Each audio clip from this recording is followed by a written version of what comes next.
చదువు మిగతా విషయాలు ఎంత ముఖ్యమో అలాగే ఒక 5 మేనర్స్కి సంబంధించిన లేదా ముఖ్య విషయాలు మనం చిన్నప్పటి నుంచి అలవాటు చేయాల్సినవి ఉన్నాయి. అవేంటో మనం మాట్లాడుకుందాం.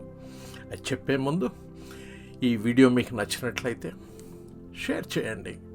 అలాగే ఇంతవరకు సబ్స్క్రైబ్ చేయకపోతే సబ్స్క్రైబ్ చేయండి. ప్లస్ మీ కామెంట్స్ కూడా తెలపండి.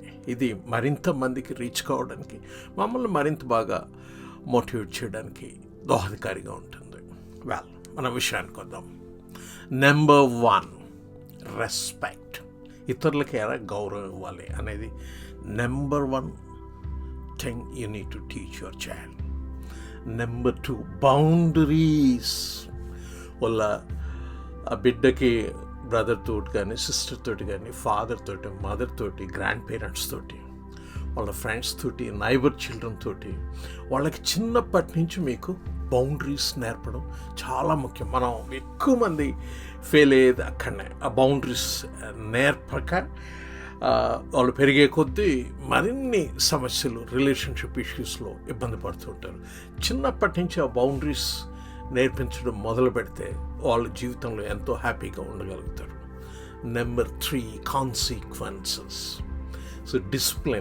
డిసిప్లిన్ అనేది మీకు ముందు పిల్లల్ని కాన్సిక్వెన్సెస్ గురించి, ప్రతి యాక్షన్కి ఒక కాన్సిక్వెన్స్ ఉంటుంది. అది in the form of award, reward, or a punishment, or a pain, or a pleasure. ఆ కాన్సిక్వెన్సెస్ గురించి పిల్లలకి చిన్నప్పటి నుంచి నేర్పాలి.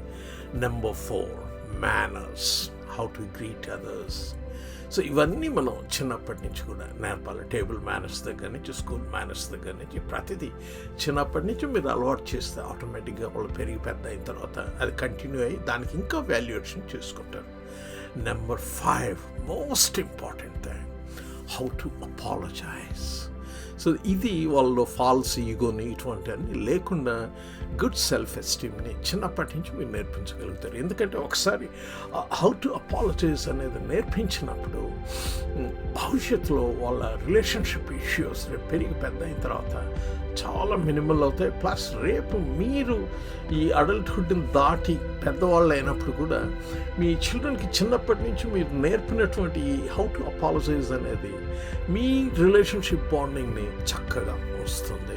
ముఖ్యంగా ఎవరితోటైనా ప్రవర్తించేటప్పుడు ఏదన్నా దుష్ప్రవర్తన కానీ, మరొకటి కానీ, వాళ్ళ మనసుల్ని కష్టపరిచినట్టు కానీ ఏదన్నా వచ్చినప్పుడు తప్పనిసరిగా మీరు హౌ టు అపాలజైజ్ అనేది నేర్పడం చాలా ముఖ్యం.